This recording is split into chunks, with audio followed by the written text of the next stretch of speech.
25年10月10號夜晚，煮呢個茄子、麵豉醬、蒜蓉同埋呢個雞扒，應該會加埋蛋飯。先煎一煎個雞先，我剪碎晒，跟住先落茄子，跟住先加水。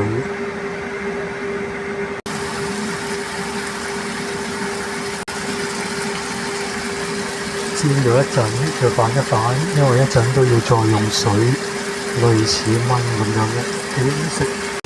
OK， 加咗茄子，跟住就再加水，加麵豉，再調味。加咗水，再加埋麵豉醬，跟住就炆佢，10零分鐘都夠。吸蓋，快啲喎。OK 啦，篤嗰啲雞應該都熟㗎啦，大概我諗都係10零分鐘到啦。咁啲矮瓜都冧晒，應該都得嘅。白飯都係冧上去就得啦。睇下夠唔夠味。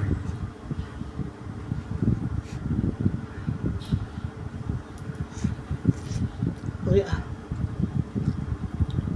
問你夠唔夠味啊？咪熱唔熱啊？淡少少啦。使咪加絲咯？加啲就好味啲。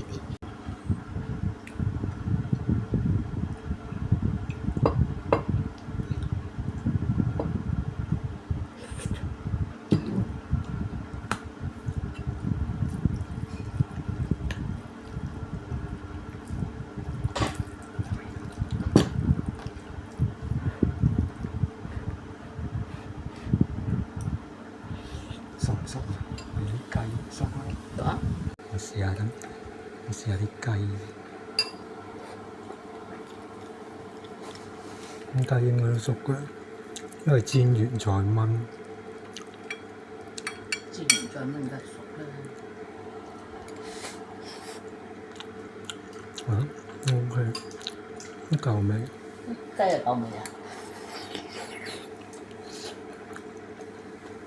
茄子都 OK， 都夠腍。